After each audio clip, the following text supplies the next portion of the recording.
Episode 2 of Employer Horror Stories. Hello again.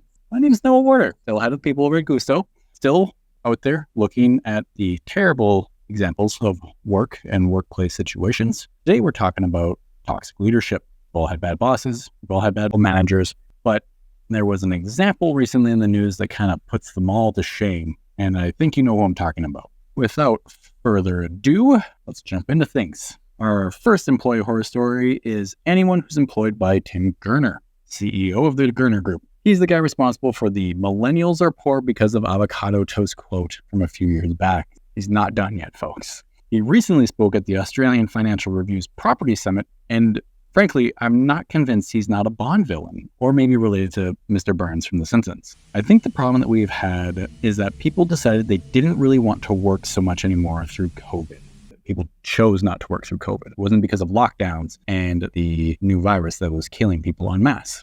And that has had a massive issue on productivity. No shit. Tradespeople have been paid a lot to do not too much in the last few years, and we need to see that change.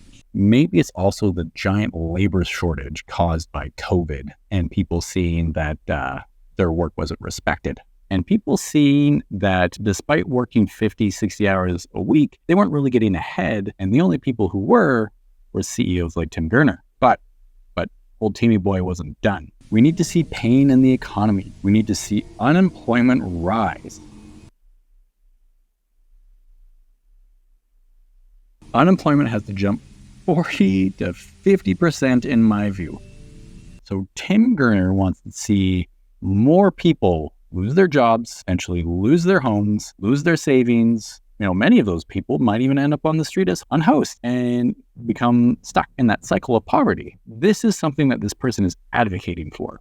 We need to remind people that they work for the employer, not the other way around. There's been a systemic change where employees feel the employer is extremely lucky to have them, as opposed to the other way around. So it's a dynamic that has to change. Those changes had already begun with massive layoffs leading to less arrogance in the employment market. So this is a man who is calling employees arrogant while advocating for unemployment. The arrogance of Tim Gurner, suggesting that people need to lose their jobs and be more thankful for the jobs that they get, is crazy and is one of the worst examples of toxic leadership I have ever seen. Employees aren't unproductive because they are choosing to work less. Employees are unproductive because the places that they work are disrespectful. They do not provide them with safe working conditions. They are underpaid for their labor and expertise, and they are shouldering responsibilities and demands from employers that outstrip any sort of raise in financial consideration. And so people are taking on more, getting paid less, and are seeing success metrics like owning a home and saving for their retirement and saving for their college slowly fly away because life has gotten so expensive. And so, yes, people do not want to work harder for people like Tim Gurner who can make millions of more based off of their labor. If you want higher productivity, if you want employees who are happy and thankful for a job, treat them with respect, pay them a great salary, give them benefits, give them flexibility, provide them with learning opportunities and career advancement opportunities, maybe even consider something radical like profit sharing or equity or stock options in the organization that they're a part of. Give people the opportunity to see tangible benefits from the result of their hard work. People work hard. They do.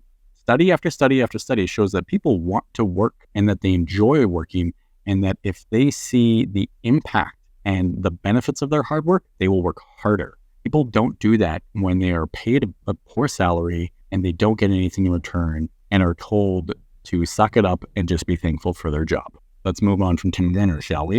And this comes from an anti-work subreddit where Historical Photo 9646 wrote, "I've worked as a cashier at a small natural health food store for almost 2 months now, and we're not allowed to sit down at all during our 8-hour shifts.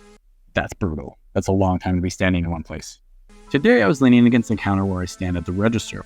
I guess my boss was coming up from behind me because all of a sudden I hear him tapping his nails against the countertop. And he goes, 'Sit up.' And then he walks away. I guess even leaning back slightly is unacceptable. He's so rude and grumpy to me and all of my coworkers. Again, this is just a sign that a manager doesn't respect the employees that work for him and the store. It's very just basic human decency. Why can't you provide some accommodations for people who are standing for 8 hours a day? Why can't you allow them to stretch, move their bodies, lean a little bit so that they are not broken after a week of standing for 8 hours in one spot? I just hope that this person has one of those anti-fatigue mats, that they're able to take a lunch and a couple of bio breaks or walks or whatnot throughout their day. Instead, this manager could have done something so much simpler as to say, hey, I see you're a little tired. How about I watch your till for 10 minutes while you go take a little walk, or take a little sit in the break room and then come back after 10 minutes. Or could have walked by with a bottle of water and just say, hey, here you go. I thought you might be thirsty. Both take the same amount of effort. One shows that the manager respects the employee. The other one shows the manager doesn't respect the employee. Really not a hard thing to do. Or could have come up with a cup of coffee or a donut. Anything, really. You don't have to reinvent the wheel and put in huge benefits. You just have to treat people like humans and treat them with the same level of dignity and respect you would want to be treated. This comes to our last one, and this one is a doozy. It's a doozy. This comes from Reddit user named DeadWolfWalkin, who recently replied to a Reddit post asking, what's the worst example of your boss on a power trip? Here's their response. My boss rejected my time off requests for my wedding. I work at a large retailer. He told me I was going to have to reschedule my entire wedding and honeymoon because he decided he needed me that week. Like, that's a simple thing to reschedule a wedding and a honeymoon. Like, there's deposits that haven't already been put down and invitations sent out and people traveling from all over the country to attend this thing because someone needs to work that week. I told him I wasn't going to be there that week, whether approved or not. Then quit a couple weeks after coming back and finding out he had written me down as a no-call, no-show and planned to fire me over the phone while I was on my honeymoon. Probably the right decision to quit. Yeah. If I asked for time off or wasn't originally scheduled for a week and I had planned this big event like a wedding and my boss said they needed me for work, I would probably tell them I wouldn't come in either.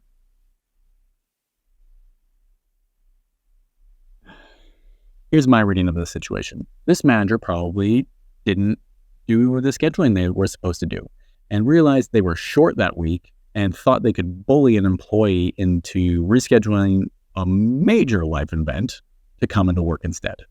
That backfired.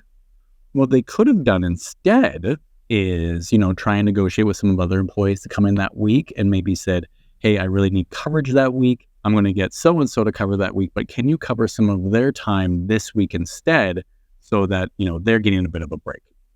People are usually reasonable. You can, give a little give and take. They can do that. I'll work that week as the manager, do double duty. Sometimes you have to do that as a manager. You got to put a little bit of extra effort in. Or even as, what really should have happened is like, oh, enjoy your wedding. Congratulations. Have a great time on your honeymoon. I wish you nothing but the best. Here's a gift from me and your fellow coworkers. That is really the proper answer right there. Wrapping up episode 2 here around toxic leadership. Toxic leaders everywhere. Whether it's a frontline manager or an executive or a CEO like Tim Gurner, it happens all the time, but it doesn't have to, right? There's better ways to do business. There's better ways to manage your teams. There's better ways to just be a decent human being. It's really just, treating people with a level of respect and humanity, showing kindness and gratitude and generosity to your fellow workers. Don't think that you're better than somebody or you have more to say or are more successful just because you are, quote unquote, higher on the corporate ladder. Everyone has skills. Everyone has contributions to make. Any of you managers or leaders are out there watching, say thanks to somebody. Show them that you care. Show them that you're grateful for the work that they do. It goes a long way. Maybe you could use Guusto. It's free to try. For all of y'all who are not managers, maybe say thanks to all those non-toxic managers out there, those great ones, because they are out there. There are great managers out there doing great things. So maybe say thanks to them. Again, keep your head down, keep doing a great job, and hopefully somebody's saying thanks to you.